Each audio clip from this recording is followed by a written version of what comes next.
En ouverture de cette conférence de presse, je souhaiterais revenir sur une décision de justice rendue la semaine dernière dans une affaire contre les membres de la société civile poursuivis pour avoir organisé une manifestation à Kananga, dans la province du Kasaï central, le 29 décembre dernier. N'ayant relevé aucun élément probant d'infraction et invoquant l'article 26 de la Constitution qui garantit la liberté de manifestation publique, le tribunal de paix de Kananga a acquitté les 10 personnes poursuivies. De plus, le tribunal a invoqué l'article 28 de la Constitution qui consacre le droit pour tout individu ou agent public de refuser d'exécuter un ordre manifestement illégal. La référence par la justice congolaise à ces deux articles de la Constitution, les articles 26 et 28, rappelle le rôle important que doit jouer une justice indépendante dans la garantie des libertés fondamentales, comme celle d'exprimer librement ses opinions et de manifester de façon pacifique. Cela nous ramène à la mise en œuvre intégrale de l'accord de la Saint-Sylvestre, qui reste aux yeux des Nations Unies la seule voie viable vers la tenue des élections, le transfert pacifique du pouvoir et la consolidation de la stabilité en République démocratique du Congo. Un accord qui prévoit notamment des mesures de décrispation ainsi que le respect des droits et libertés fondamentales. Attardons-nous maintenant quelques instants sur les violations commises contre les enfants en République démocratique du Congo.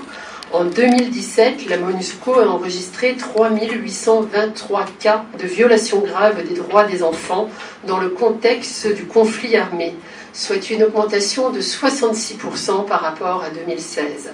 Chaque jour, des enfants sont tués, mutilés, enlevés, enrôlés dans des groupes armés, utilisés comme boucliers humains, porteurs, espions ou esclaves sexuels.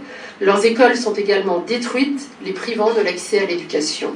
C'est dans le Nord Kivu, la région du Kasaï, le Sud Kivu et l'Ituri que la majorité de ces violations des droits des enfants ont été enregistrées. Les données que je viens de vous présenter ne reflètent hélas pas l'ampleur du phénomène, en raison de contraintes logistiques et sécuritaires sur le terrain et de ressources humaines et budgétaires limitées. Les violations sont fortement sous-documentées dans le pays en général et particulièrement dans la région des Kasaï. Et je sais que dans sa contribution, Joseph va également vous parler des problèmes qu'endurent les enfants au jour le jour en République démocratique du Congo. Parlons à présent de cette alerte du Fonds des Nations Unies pour l'enfance UNICEF, faisant état de plus de 800 000 enfants déplacés suite à la violence au Tanganyika et Sud Kivu à partir de juillet 2016. Ces provinces ont été le théâtre de violences interethniques et des affrontements entre l'armée régulière et des groupes armés. Cette situation place la RDC face à l'une des plus grandes crises de déplacement d'enfants dans le monde. L'UNICEF souligne que des centaines de milliers d'enfants dans la région n'ont plus accès aux soins de santé et à l'éducation. Certains enfants sont également recrutés pour se battre dans les rangs des forces et groupes armés.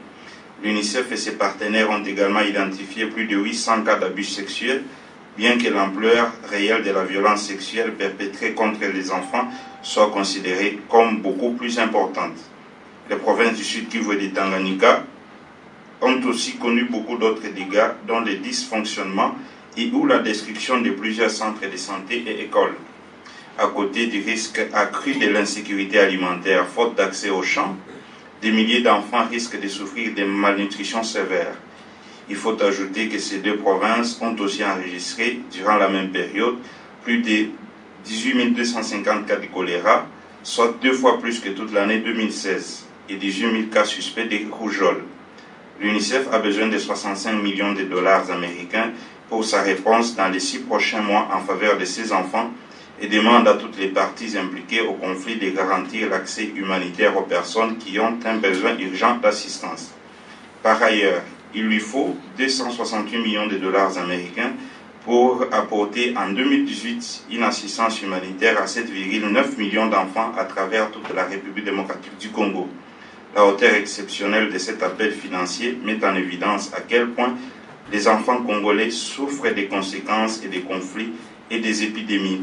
Vous lirez plus de détails sur ces annonces de l'UNICEF dans les communiqués de presse qui vous seront remis à l'issue de cette conférence.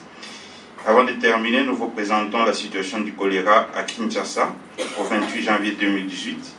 en vous annonçant une tendance à la baisse du nombre de cas et de décès depuis le 15 janvier dernier.